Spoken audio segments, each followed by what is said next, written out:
Olá, está no ar mais um programa dedicado à história, memória e cultura de nossa cidade. Começa agora Uberlândia de ontem e sempre. Uma exposição que valoriza os nossos artistas locais. E no quadro Por Onde Anda Você, vamos conversar com um dos ícones da comunicação em Uberlândia, Jairo Silva. Em Chutes e Pontapés, Magu relembra os causos e histórias do futebol. E no Papo Gerais, a primeira parte da entrevista de Celso Machado e Durval Teixeira. Mais história, memória e cultura de nossa cidade. Não saia daí, Uberlândia de ontem sempre está só começando.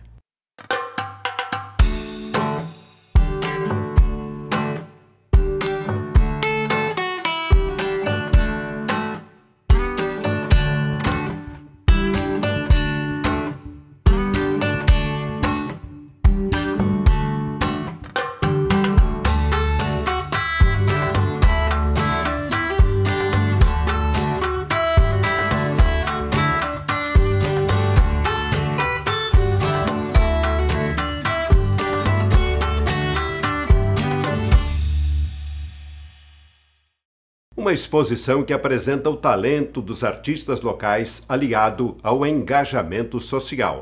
A exposição Santo de Casa Faz Milagre mostra livros, móveis, quadros, entre outras obras que fazem o público refletir sobre a arte e os conflitos da nossa sociedade. Veja a seguir.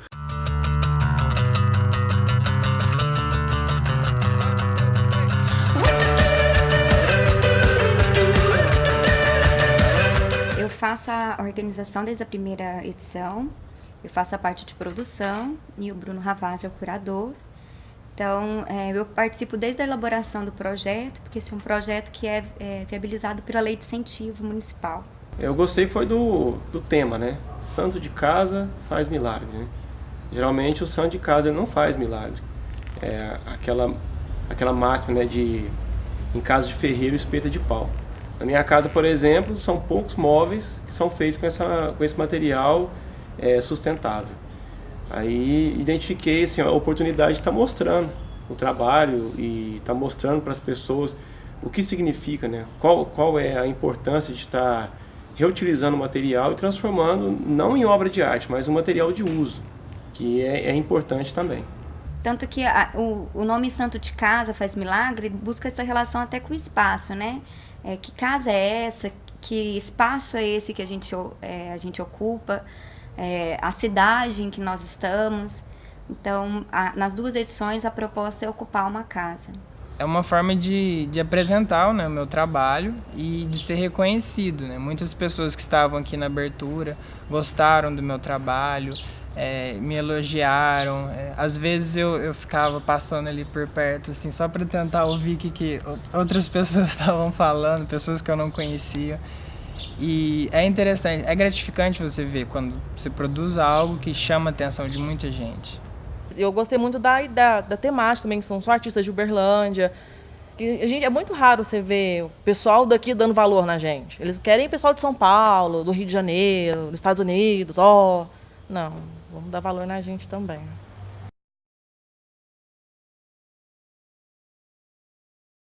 Então, o Bruno ele teve essa ideia de criar um espaço que divulgasse os artistas locais, mas ao mesmo tempo fugisse um pouco da normalidade das galerias.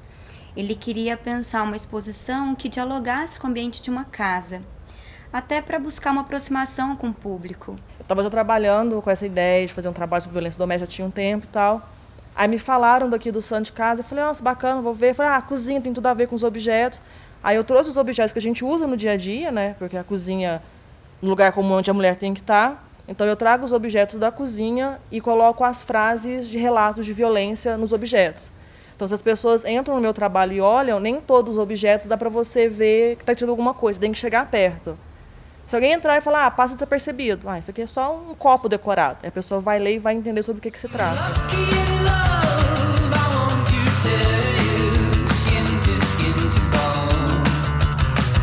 Muitas pessoas vieram me procurar depois para falar que já tinham sofrido violência, falar de casos de pessoas que já tinham sofrido violência. Então, como ela toca muito o próximo, pelo menos nesse caso das mulheres aqui, você descobre que tem muita gente que passou por isso e elas acabam que tem uma ideia de que podem ajudar o outro, que não precisa ficar calado, se aquele relato não vai morrer ali.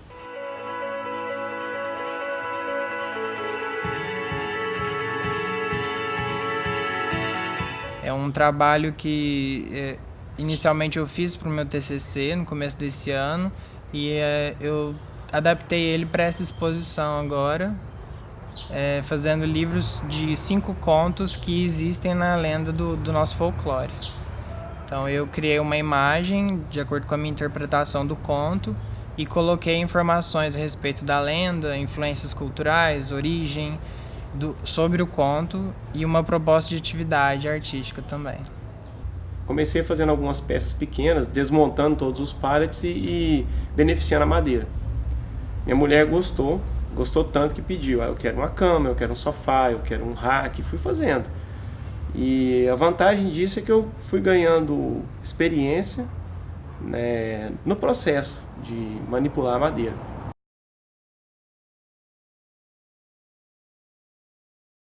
As crianças, elas são muito sinceras.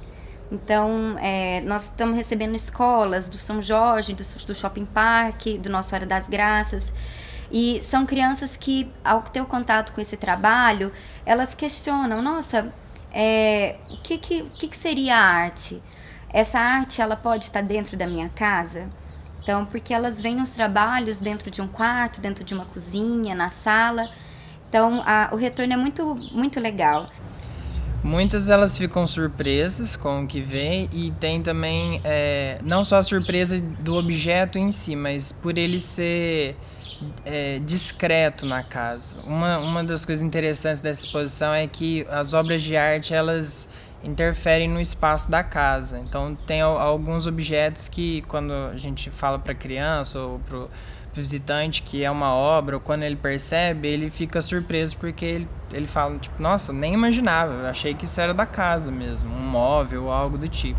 E tem peças que realmente chamam a atenção ali desde o início. Mas o interessante é isso, que foge daquela ideia de galeria em que parece que tudo é sagrado, num espaço branco, num módulo ali, um quadro na parede. Aqui não, aqui é diferente, é tudo interligado. E para as visitas guiadas, as monitoras elas foram direcionadas para um tipo de leitura e as crianças elas fazem uma prática ao final que é criar um autorretrato através de um boneco de papel.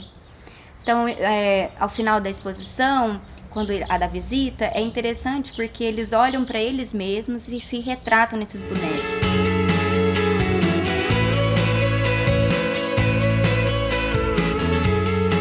A primeira resposta é dos artistas, né? A gente duplicou a quantidade de inscrições do primeiro ano para o segundo ano, então a gente já teve esse retorno que foi bem interessante. A abertura também, nós tivemos uma quantidade bem legal de pessoas aqui.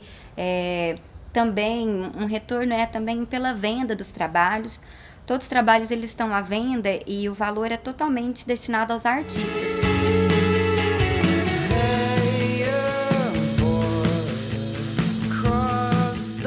O meu ponto de vista enquanto artista se não me toca, não tem por que eu fazer. Eu não trabalho só com belo pelo belo. O trabalho de arte nem sempre vai só para o belo, mas vai para também instigar outras sensações.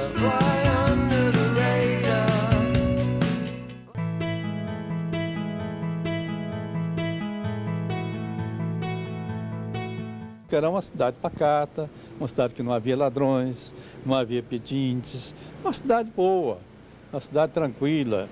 E hoje nós enfrentamos esses problemas todos, né? Pedintes, ladrões, de raptores, etc. Naquela época era muito mais tranquila a vida, mas era cheio de problemas. Aí não tinha isso, mas tinha o escritório do crime, de outras coisas que funcionavam mais ou menos no mesmo sentido. Então, eu vejo assim uma Uberlândia igual, com problemas muito maiores. Porque Uberlândia é uma cidade que foi tida como boca do sertão. Tudo vinha até aqui e daqui é que era levado para Goiás, Mato Grosso, através do carro de boi, através de caminhões, com muita dificuldade naquela época. Uberlândia é uma cidade especial. Por quê? Porque é uma cidade que teve uma característica de crescimento e uma característica de lideranças nas várias áreas, não foi só liderança política, não, mas em todas as áreas empresariais, em todas as áreas que diferenciaram Uberlândia de outras cidades. Quem governa tem que ajudar o povo a construir a personalidade, a característica da cidade. Da mesma forma como cada pessoa tem sua personalidade e passa a vida toda procurando construir a sua história, cada cidade tem uma personalidade. Então, é uma cidade especial, com características muito próprias e, digo mais, capaz de seduzir as pessoas que vêm viver algum tempo aqui, de tal forma que depois eles querem continuar. Mas a mão de Deus, você consegue perceber ela, não sempre, toda hora, todo instante, na sua vontade, mas de repente acontece. O que você fala é a mão de Deus que está aqui. Eu acho que a mão de Deus passou por aqui e gosta de voltar aqui de vez em quando. É um caminho sagrado. Vamos terminar a explicação. Uberlândia tem um caminho sagrado, uma jornada sagrada. Vamos acreditar nisso.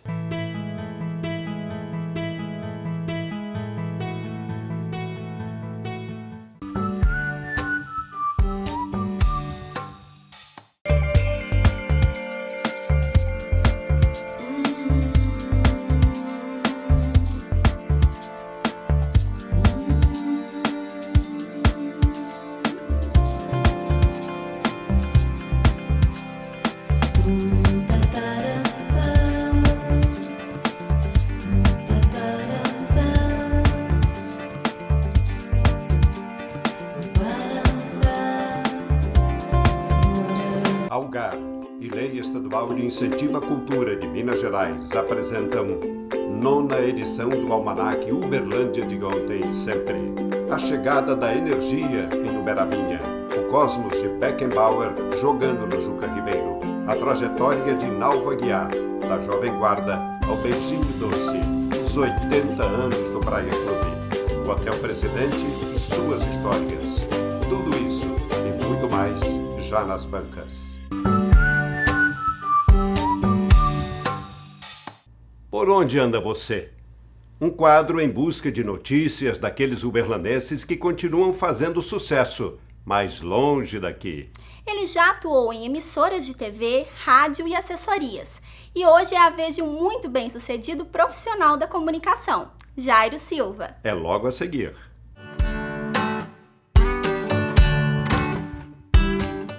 Foi meio de surpresa, sabe? Eu tinha passado por Ribeirão Preto, já estava em Piracicaba, quando o pessoal da UNAERP, onde eu estudei, me ligou perguntando se eu poderia dar uma mãozinha para eles na montagem do departamento de jornalismo na rádio, a radiodifusora aí. Fui para aí com a intenção de ficar uma semana, mas acabei ficando por mais de 30 anos, né? Trabalhei em muitos lugares, passei pela TV Paranaíba, TV Integração, né? Na época TV Triângulo, Rádio Educadora, Rádio América,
quadro Chutes e Pontapés, mais lembranças de quem é apaixonado por futebol aqui na cidade. Neivaldo Silva, o Magu, faz um passeio pelas suas vivências no futebol e compartilha com a gente. Confira!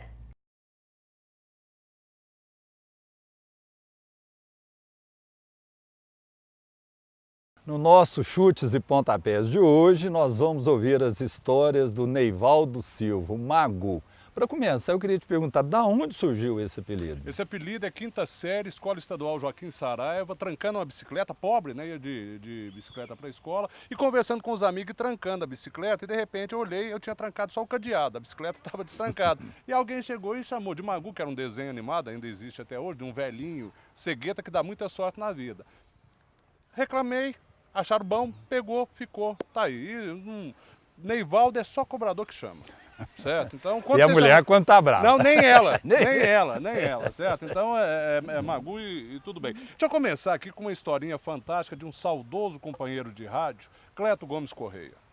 Cleto, eu tive o prazer de começar no rádio, na Rádio Visão em 82, com um time extraordinário, com Cleodair Nery, Camargo Neto, Cleto Gomes, J. Nilson, Ronei Bentes, Gideão de Oliveira. Juan Drummond? O Juan veio depois, né? Mas o Juan, ele tinha saído da equipe da Educadora e eles montaram a Visão e o Celso, na época, buscou a elite que tinha no rádio Uberlândia, com algumas exceções, e montou a equipe de esporte dele.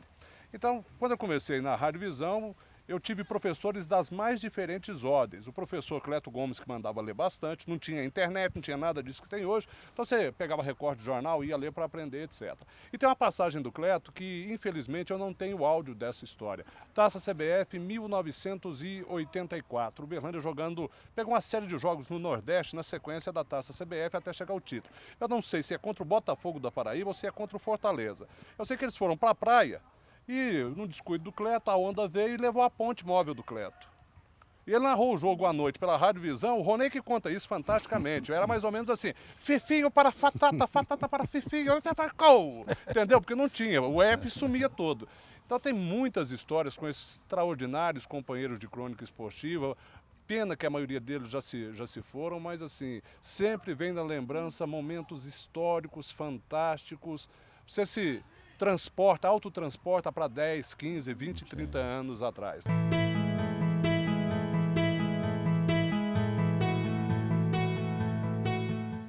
Governar é, sobretudo, ter coragem de dizer não. Dizer sim é a coisa mais fácil do mundo. Dizer não é a coisa mais difícil do mundo. Por quê? Porque o não desagrada. O que me decepciona mais é a deterioração do homem público. O homem público hoje está sem ideal. O homem público hoje, ele está vendo o salário, o poder, as vantagens. Então aquele homem público que entrava pela vaidade de ser prefeito de Uberlândia, que entrava para a vaidade de ser vereador de Uberlândia, que não ganhava nada, mas queria dar tudo.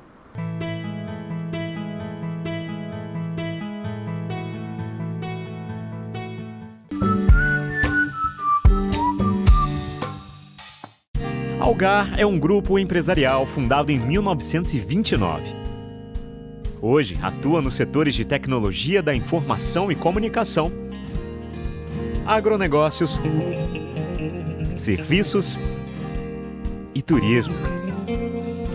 Nossos 24 mil talentos atendem a mais de 2 milhões de clientes em todo o Brasil, Colômbia, Argentina e Chile, sempre com o propósito de servir. Algar. Gente servindo gente. A Lei Estadual de Incentivo à Cultura de Minas Gerais e a Lei Rouanet, através do Ministério da Cultura, Governo Federal, apresentam Museu Virtual de Uberlândia.com.br, que disponibiliza semanalmente matérias da vida de nossa cidade desde os tempos de São Pedro de Uberabinha. Além de acessar, ajude a torná-lo cada vez mais completo. Se você tem matérias sobre a história de nossa cidade, fale conosco. A História de Uberlândia agradece.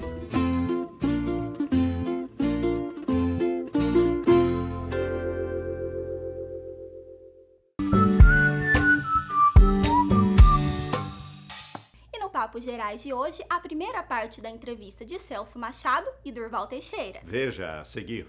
Olá, este nosso Papo Gerais de hoje do programa Uberlândia de ontem sempre é pra lá de especial. Primeiro porque o nosso entrevistado é ninguém menos do que Durval Teixeira. E segundo, eu estou com uma equipe aqui que está participando da oficina do Museu Virtual Uberlândia de ontem sempre, que vai me ajudar a entrevistá-lo. Muito obrigado por senhor atender o nosso convite. Celso, eu fico honrado, inclusive. E não há nada de especial, só apenas um amigo que chega para poder servir. Aí, eu estou falando que ele é especial é porque é mesmo, né? Mas eu queria começar perguntando, não para o senhor, perguntar para eles. Vocês conhecem o senhor Durval? Eu vi algumas histórias. Algumas histórias? São boas histórias? Campeão de natação. Ó. Realmente fui campeão de natação. Mas eu vou fazer essa mesma pergunta no final, né? E o pai dele, vocês conhecem? Teixeira? É. Ele que fundou a companhia Teixeirinha? Sim. Mas ele vai falar um pouquinho dele. Vamos ver se o seu Tito, assim que eu lembro, vamos ver se ele teve alguma participação na telefonia de Uberlândia, se ele teve alguma participação na aviação executiva de Uberlândia, se ele teve alguma participação no Berabim Esporte Clube, se ele teve alguma coisa a ver com o Cajubá Country Club, se ele por acaso escreveu algum livro, se quer mais. Conta um pouquinho do Tito Teixeira. O Tito Teixeira, inclusive, foi fundador do Rotary Club também, ele participou do Rotary Club. O papai era um homem de 7 instrumentos, então ele estava presente sempre em toda a iniciativa dentro de Uberlândia. É um daqueles homens, inclusive, que é preciso que se diga de início, o Uberlândia já teve muitos homens notáveis. Não foi só Tito Teixeira, mas teve muitos outros também, do mesmo quilate de Tito Teixeira. Mas ele estava sempre presente em todas as realizações que aconteceram no Uberlândia. Ele fazia a sua presença, ele trabalhava, ele gostava, ele ficava satisfeito, inclusive, de prestar serviço à comunidade. Ele era simplesmente extraordinário. Como que foi a história dele com a telefonia? Bem, o papai comprou Na realidade, quem começou a telefonia aqui foi uma outra pessoa que não foi o papai. Mas depois ela passou, inclusive, para o Zé Monteiro, Monteiro Filho, que era casado com a irmã do papai. Isso foi nos idos de 1917, para você ter uma ideia. E depois ele comprando disso, ficou ele sócio com o tia Arlindo na telefônica e claro, irmãos Teixeiras, telefonia e companhia telefônica. Depois ele ficou sozinho, o tia Arlindo saiu e ele ficou sozinho. Ele recebeu do Zé Monteiro, inclusive, uma telefonia, uma central telefônica com 50 números, que é o que tinha. 3 meses depois que ele estava na posse já da telefônica, já tinha 200 números de telefone. Então ele era muito dinâmico nesse programa. E a partir daí ele começou, inclusive, a desenvolver 300 números, para 400, para 500, até que chegou, inclusive, aquele período que ele teve que fazer uma renovação de contrato. E na renovação de contrato dele que estava vencendo, já havia aquela tendência de colocar-se, inclusive, a telefonia automática, que já nas capitais do Brasil todas tinham, mas não tinham nas cidades do interior. E ele começou então, todas as demarches para poder instalar. Naquela época, a Segunda Grande Guerra Mundial, porque tinha começado já a Guerra Mundial, foi nos idos de 1940, ele fez todas as demarches para poder instalar 500 telefones automáticos. É a primeira estação automática que foi fundada no interior do Brasil. Com muita dificuldade, ele conseguiu importar da Ericsson no Brasil 500 telefones. E esses 500 telefones, inclusive, para vir para o Brasil, tinha que passar, inclusive, num teatro de guerra, que era, inclusive, no Atlântico Norte, inclusive, passar no Atlântico Sul também. E parte do equipamento foi afundado, ele não teve, inclusive, a oportunidade de recompor aquilo.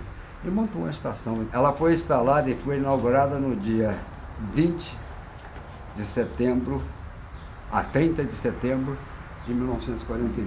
E a Teixeirinha atuava também em Itubiara, em outras cidades? Sim, ele tinha o papai expandiu a rede por toda a região do Triângulo Mineiro. E numa instalação ainda muito precária, porque naquela época toda a telefonia era feita por fios. Fios, inclusive, não eram nem fios de cobre, eram fios galvanizados. Depois é que se colocou os fios de cobre, que melhorou, inclusive, a transmissão da voz. E, posteriormente, ele teve contato com a CTBC e instalou, inclusive, uma estação de recepção dos telefonemas interurbanos da CTBC. Mas era um trabalho muito grande. Por exemplo, eu, naquela época, fui estudar também no Rio de Janeiro. E estudando no Rio de Janeiro, eu sempre queria falar em casa, era uma dificuldade. Às vezes eu ficava lá na Galeria Central, no Rio de Janeiro, ficava 2 dias esperando para poder falar em Uberlândia. E depois que terminou a guerra, nós tivemos que enfrentar o problema de ampliação. Mas as dificuldades ainda continuavam enormes. E para poder fazer essa ampliação, que a ampliação tinha sido, inclusive, projetada para fazer 2.000 números. Mais de 2.000 números. Então a estação iria ficar com 2.500 números. Aí então, o papai não tendo, nós lançamos uma empresa, uma sociedade anônima. E essa sociedade anônima começou a ter uma certa aceitação.